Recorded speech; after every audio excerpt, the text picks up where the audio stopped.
오늘 하나님 말씀 율법에 나타난 하나님이라는 제목으로 같이 말씀을 나눴으면 좋겠습니다.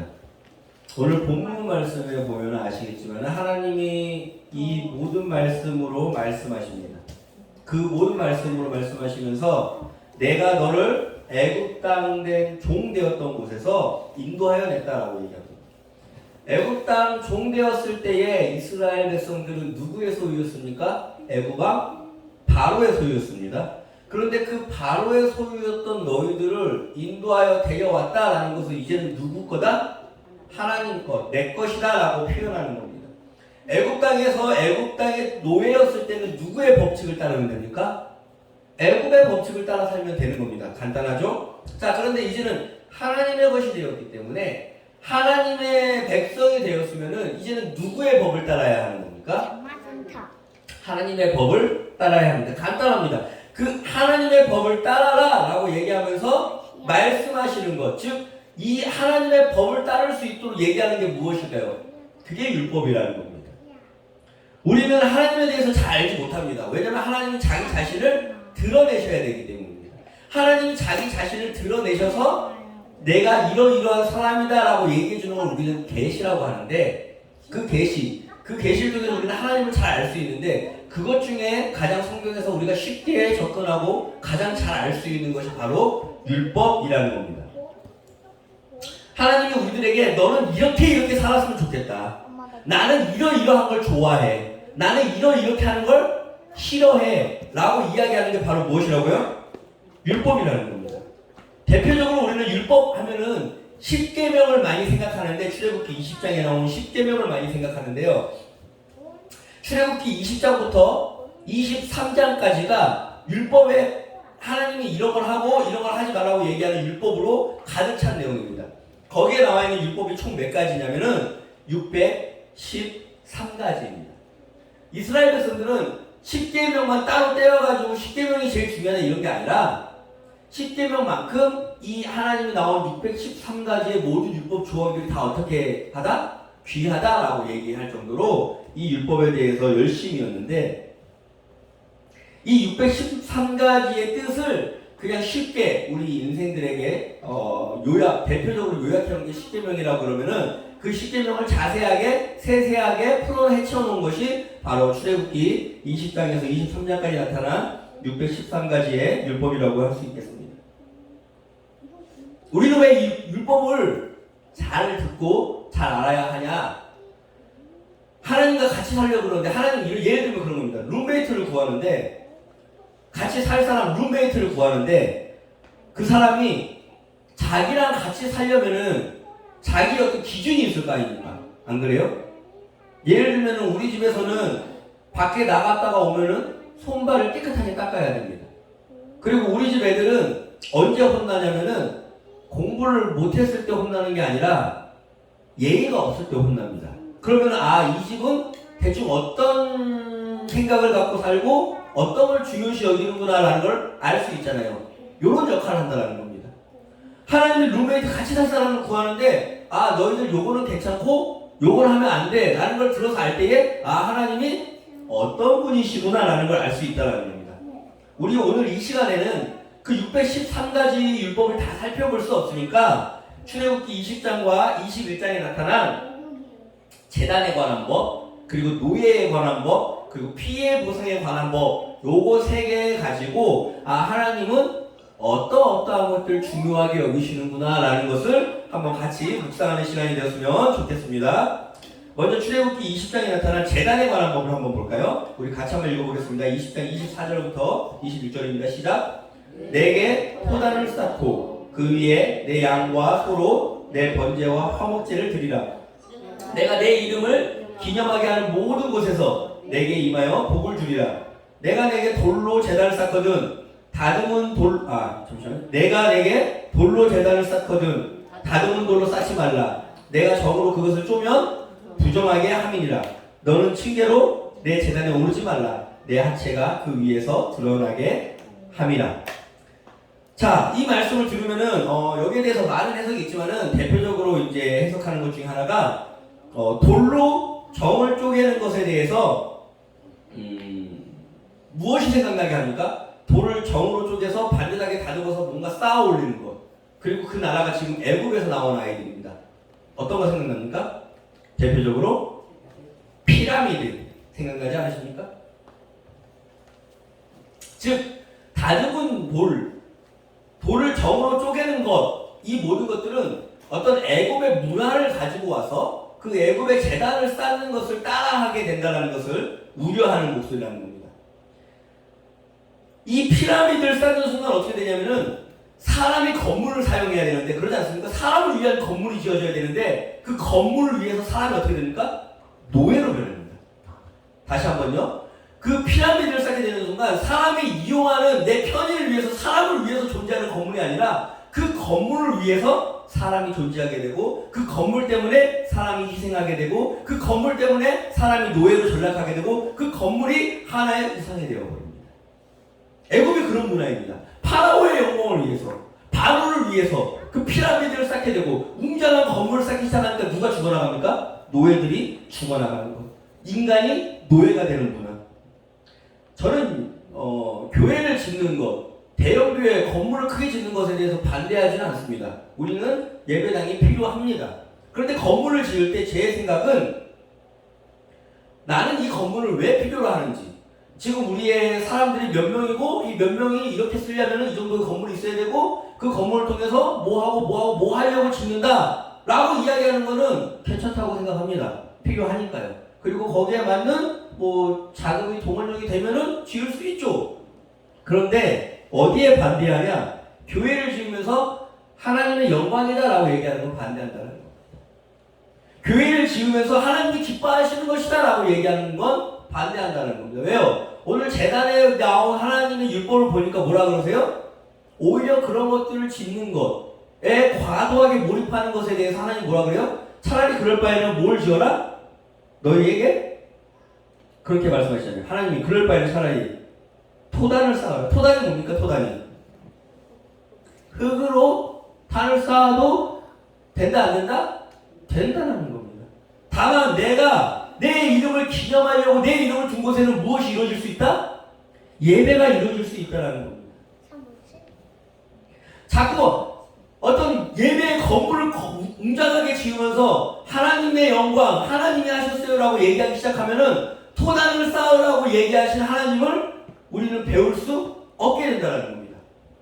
그러다 보니까 자꾸 왜소하고 시골의 허름한 작은 교회에 있는 것은 거기에서도 토단을 쌓고 그곳에 하나님의 이름이 있으면은 아름다운 예배가 진행되고 있는 것임에도 불구하고 사람들이 어떻게 생각하냐? 은연중에 여기는 뭐가 어렵나? 하나님의 영광이 없나? 이렇게 생각한다는 거예요. 왜? 하도 잘못 들은 정보들이 있으니까.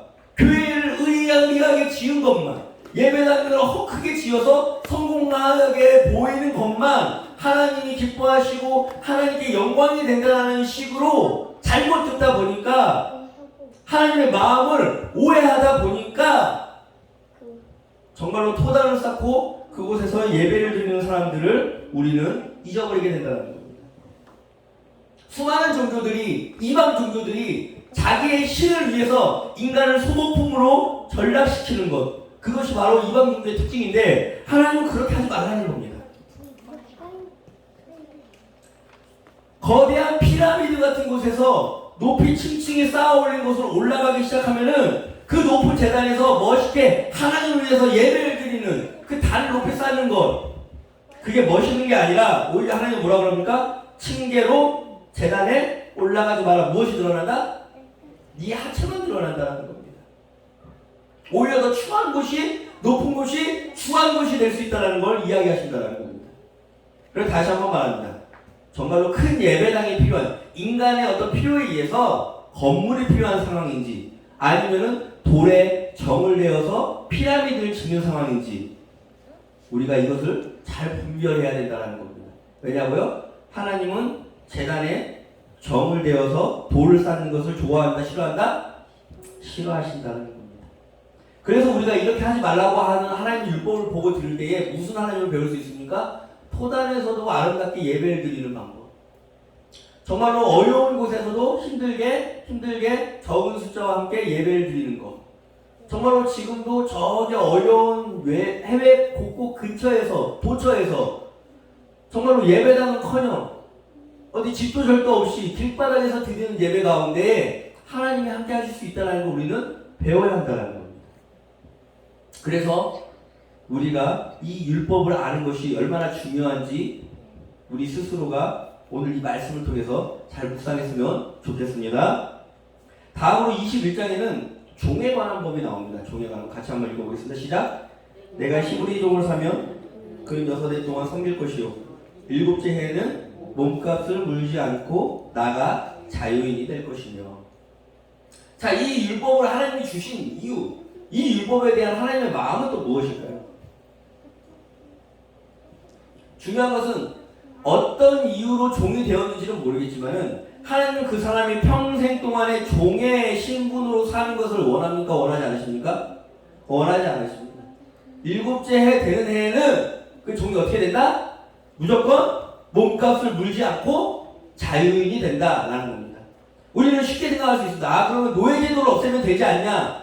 그 당시 사회에서 하나님이 역사와 함께 일하신다는 것은 그 인생들의 어떤 상황, 그 인생의 시대적 배경, 그 인생들의 시대적 한계를 같이 끌어안고 그들과 함께 사신다라는 거지, 하나님 먼저 단독적으로 나타나가지고 야 노예제도 없어요, 뭐 없애 이런 식으로 역사하지는 않으십니다. 그게 하나님의 역사 방법입니다. 항상 인간들과 함께 일하십니다. 그렇기 때문에 더딘 것 같아도 항상 하나님은 사람들을 통해서 사람들의 하나님의 그 인내를 통하여 오래 걸리는 것 같지만은 조금씩 나아가는 것을 연수하십니다. 그래서 그때 당시 노예제도가 있지만은 그 있는 상황에서 어떻게 하십니까? 그래도 7년째 되는 해에는 자유인이 되도록 해라라고 얘기합니다. 이 하나님의 율법에 대한 마음을 안다면 오늘날은 노예제도가 없으니까 그럼 이거 해결된 겁니까? 하나님의 마음은 뭐예요? 한 인간이 한 번의 선택으로 뭘 잘못해서 노예가 됐을 때에 그 사람이 언젠가는 풀려날 희망이 있어야 된다는 겁니다. 그 사회에. 근데 오늘날 이 땅 가운데 한 중고등학생이 수능 한번 잘못 보면 그 아이가 등급 한번 잘못 매기면은 어떻게 되나요? 그것이 거의 평생 낙인 찍히는 인생입니다. 예를 들어서 한 부모를 잘못 만나가지고 그 한 사람의 인생이 딱 정해져 버리면은 어떤 사람은 부잣집, 어떤 사람은 가난한 집, 그러면은 그 인생이 또 대충 정해져 버립니다.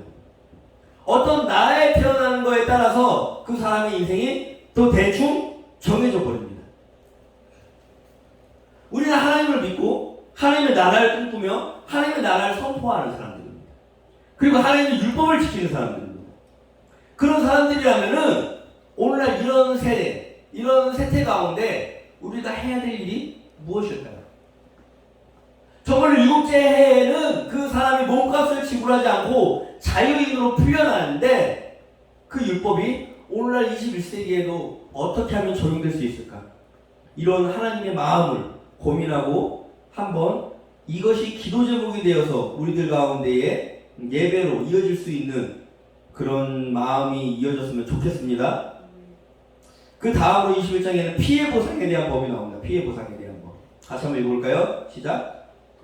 다른 애가 있으면 갚되 생명은 생명으로, 눈은 눈으로, 이는 이로, 손은 손으로, 발은 발로, 된 것은 된 것으로, 상하게 한 것은 상함으로, 때린 것은 때림으로 갚을지니라.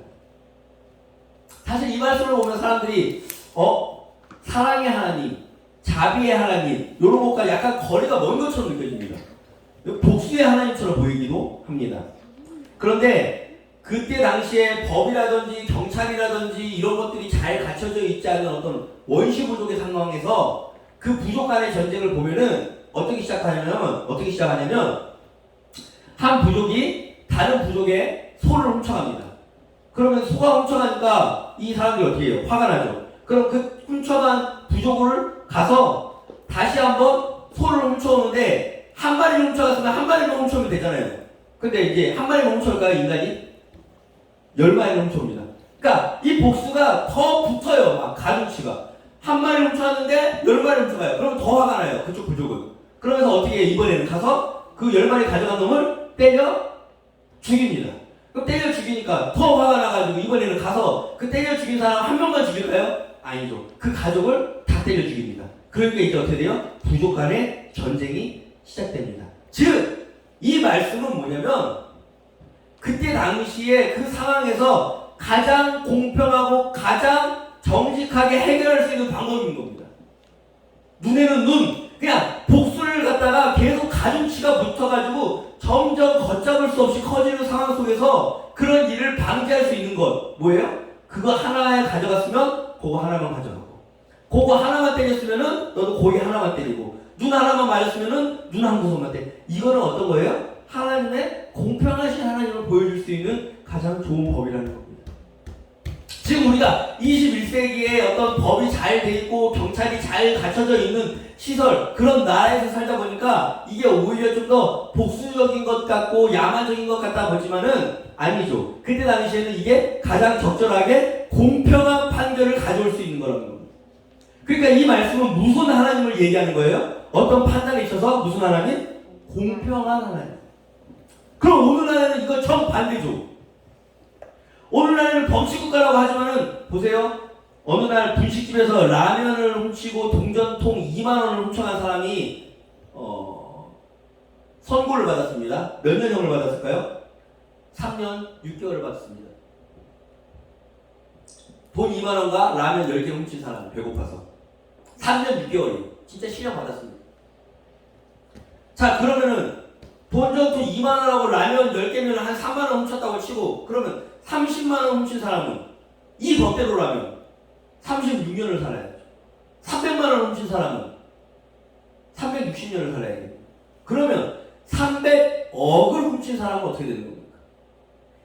근데 오늘 뉴스를 보면 아시겠지만은 100억, 200억, 300억 훔친 사람은 어떻게 됩니까? 다 좋은 변호사 사서 거의 다 집행유예로 풀려납니다. 오히려 우리나라는, 우리 지금의 이 사회는 눈에는 눈, 이에는 이, 손에는 손, 이 공평한 율법이 적용이 되는 중입니까? 아닙니까? 아닙니다. 이런 모습을 누가 싫어할까요? 하나님이 싫어한다는 거예요. 그냥 내가 지지하는 정당의 국회의원이라고 그냥 그럴 수 있지 그러는 게 아니라 하나님이 싫어한다는 거예요. 그냥 기업이, 저런 기업이 있어야지, 그리고 그 기업의 총수가 그 기업을 잘 이끌어야지 대한민국을 먹여 살리지 라는 걸 하지 말라는 겁니다. 누가 먹여 살립니까? 하나님이 먹여 살린다는 겁니다. 다만 너희들은 어떻게 하라는 겁니까? 공평한 법을 집행하라는 겁니다. 공의와 정의를 지키라는 겁니다. 이게 누구의 마음이라고요? 하나님의 마음이에요.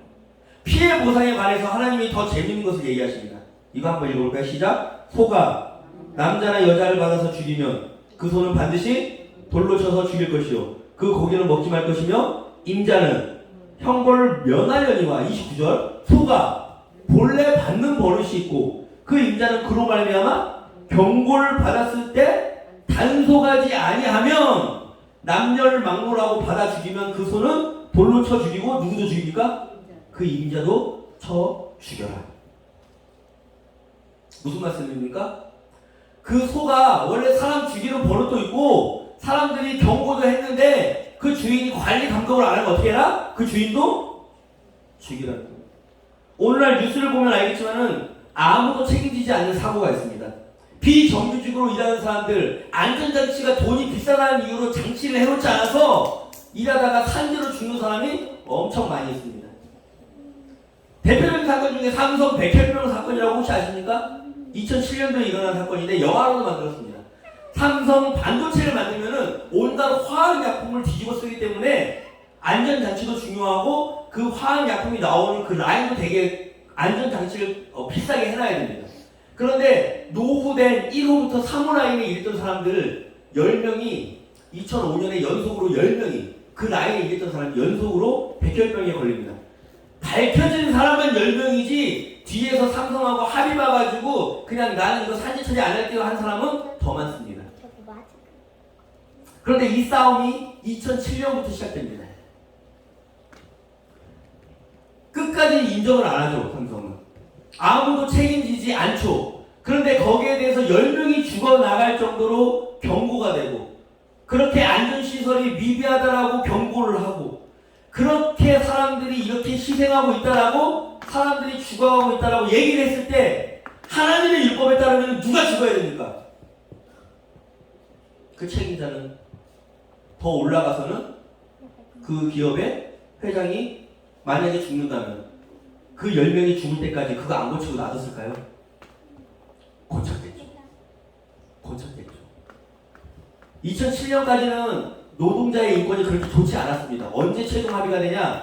2018년에 결국에는 삼성이 인정하고 최종적으로 합의가 이루어지긴 합니다.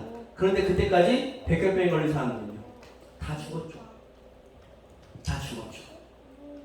잔인한 율법같이 보이지만은 하나님의 피해 보상에 대해서 명령한 법이 어떤 건지 아시겠습니까? 돈을 아끼겠다고 무시했던 그 안전장치, 그 안전장치를 안 해가지고 죽어간 수많은 젊은 청년들, 비정규직 노동자들 아무도 책임지지 않습니다. 그리고 그냥 그들을 향해서 뭐라 그럽니까? 아이고 좀 조심 좀 하지. 아이고 좀 그냥 재수가 좀 없었네. 그 사람들을 위해서 과연 누가 싸워줘야 될까요? 억울하게 피해를 본 유가족들?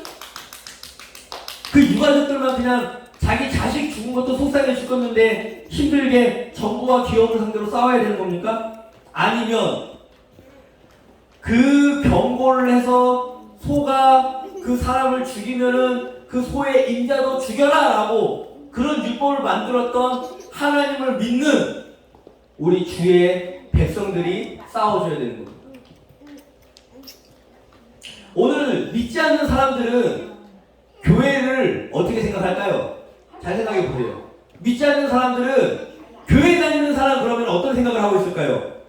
아, 사람이 좀 모이면은 그냥 자기들끼리 노래하고 시끄럽게 기도하다가 돈 모이면은 땅 사고 교회 건물 올리고 돈 좀 모이면 자기들끼리 여행 다니고 그냥 자기들끼리 모여있다가 코로나나 걸리고 안 믿는 사람들이 교회라고 하면 율법을 우리가 무시하고 살아가니까 율법을 알지도 못하고 관심이 없다니까 하나님이 뭘 관심 있어 하는지 하나님이 뭘 좋아하는지 하나님이 뭘 싫어하는지 전혀 모르니까 오늘 우리는 세상 사람들과 전혀 동떨어지게 산다는 겁니다. 하나님은 정으로 쪼개서 돌을 쌓아 높이 쌓아오는 재단을 별로 그렇게 좋아하지 않으십니다. 하나님은 한 사람의 인생이 뭔 실수인지 모르겠지만 한 번 노예로 찍혔을 때에 계속 그 인생이 그 노예로 살아가는 걸 원하지 않으십니다. 하나님은 이 땅 가운데 피해 보상을 할 때에 공평하고 정직한 범위 이루어지기를 원하시고 또한 그렇게 경고를 했을 때에 그렇게 무시하는 사람들은 하나님이 처벌을 받아야 된다고 이야기하시는 겁니다. 그런 하나님을 믿는 사람이 점점 많아지면 많아질수록 이 땅은 사법정치가 올바르게 되겠죠. 사법부가 올바른 판단을 내리게 되겠죠. 그리고 돈이 문제가 아니라 그 한 사람이 한 생명이 죽을 수 있는 위험이 있다면 얼마를 들여서라도 안전장치를 해놔야 되겠죠. 왜요? 그 책임을 그 사장까지 져야 된다니까. 그런데 이 사회는 어떠합니까? 예수 믿는 사람이 그렇게 많아도 하나님을 믿는다는 사람들이 그렇게 높은 자리에 있어도 전혀 바뀌지가 않습니다. 오늘 우리는 하나님이 말씀하신 613가지 율법 가운데에 20장에서 21장만 읽었습니다. 그 중에서도 대표적으로 재단에 관한 법, 노예에 관한 법, 피해 보상에 관한 법만 한번 봤습니다.